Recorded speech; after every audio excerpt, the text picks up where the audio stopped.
When project managers are starting new projects, they face a number of challenges. First one is a chaos, a number of aspects you have to take care of, you have to coordinate them. It's enormous. The second one, your customer, how they will behave, and other stakeholders as well, and what they would expect from us.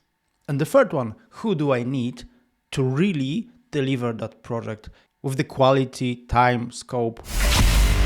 Of course, there's PMI Global Standard, PMBOK Guide, and a number of frameworks that you can use. But today, I would like to share with you a number of very practical, from my experience, tips and elements to focus on at the very beginning to really understand this chaos and make it a little bit more structured.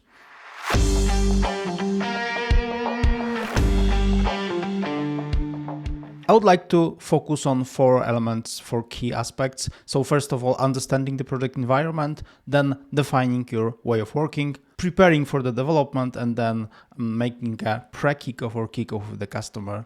So then you can be ready to move on. But before we start, I always recommend to have a first look having the end in mind. So always look at the final vision. So instead of going step by step, let's first for a while look at the very end.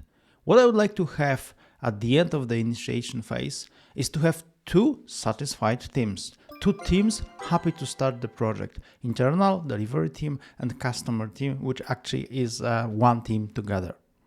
The initial inspiration and motivation of the team, of all the stakeholders to start the project is critical for the success. And then I would also like to have at this stage already the first positive feedback from the customer about the project. So I'd like to show them already a little bit what they can expect and that it will be satisfying. There are many discussions how long should this onboarding or the first stage, initiation phase, however you call it, take. So now we are ready to start from the beginning. So understanding what we are going to deliver and understanding the need around that is always the first thing.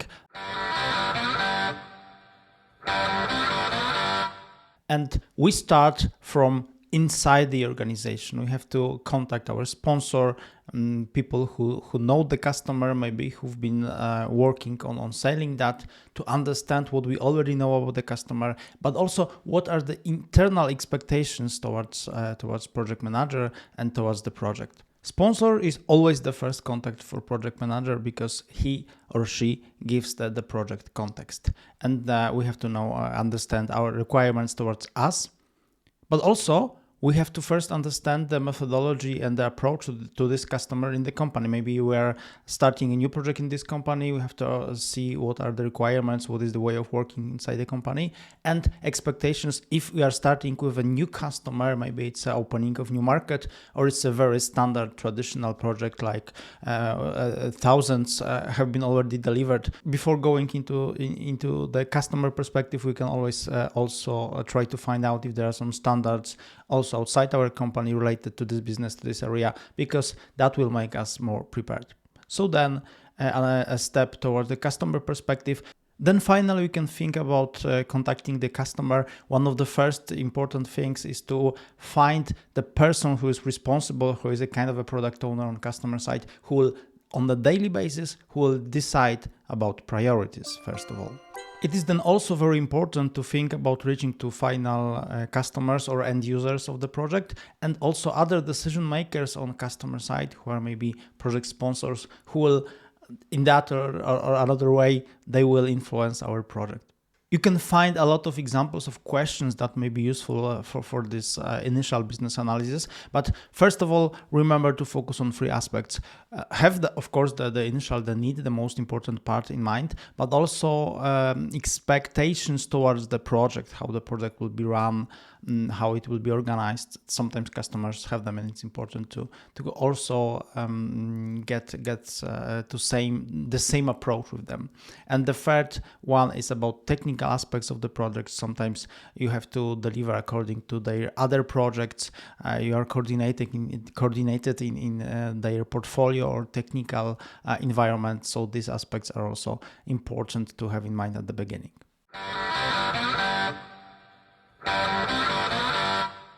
So now it's time to already start organizing things. I will have a look at both customers' expectations and how they would like to have this process, how it will be suitable for them, but also looking on best practices and our proven methods, best practices. And based on that, I would first of all try to make it adaptive. Using convenient tools for monitoring, already having in mind, and if the project is big, organized, structured it in a scaled way somehow. The second part, always very much important in today's projects, is having a look at the design and the customer experience, customer feeling. DevSecOps is not only for IT or software delivery. Combining delivery and the operation approach already is having in mind the fact that the project results may be used in long term. Even if we deliver hardware or organize an event, there is something after the final project that will have to be sustained, will have to be taken care of. So there will be some operations with that. And security aspect is always important in the digital world. Getting feedback constantly. So also here at the end of this improved or extended way of working definition, when we have the idea how the project will be run, we should already try to get the confirmation from our customer. Maybe it's already time to confirm initial scope things, but if not, at least some initial confirmation that they understand our way of working and they agree on that. It's very important.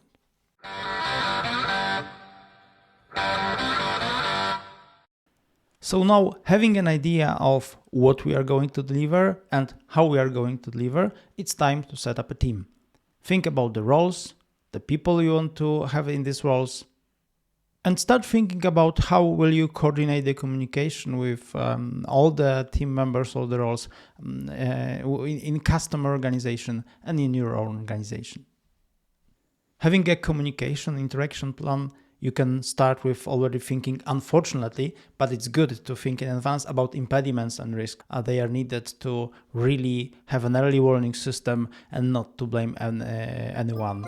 And last but not least, monitoring. This is the moment when monitoring, at least the initial elements of monitoring and then the reporting system in the project should be defined. And now it's time to set up and prepare and deploy tools. 3 key types of tools you have to consider. First, to managing backlog and managing the project scope to know what we are working on a daily basis. The second part, communication tools, how you will interact with the team and customers on a daily basis. And the third one is about process support and monitoring, where we are. And of course, it's important not only to have vision for those tools, but you have to take care about access, if people have proper access, but also if they can and understand and can work with the software. Sometimes it's important to organize a training for customer or just share some manuals. So finally, we get there. We are having a kickoff meeting with the customer. What the kickoff is about. First, customers are always interested in what they will get from us as a result, what the project will deliver. But also it is very important to share how we are going to deliver, how we are going to work.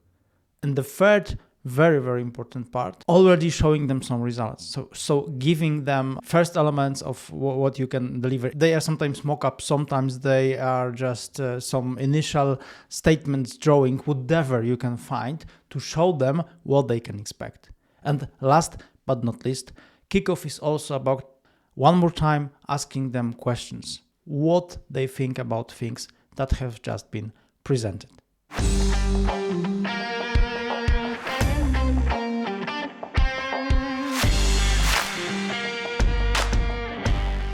Taking care of these aspects will allow you not only to start with happy teams, but also to end the project and finalize the project with customer and team final satisfaction. And now it's finally the time to have your coffee. But please, being an aware project manager, take reasonable aware decision, cappuccino or espresso, based on the time of the day. If you find materials we are sharing useful, like the video and stay connected. If you have an idea what else we should share, let us know. And if you simply would like to have a chat with us over the coffee, contact us.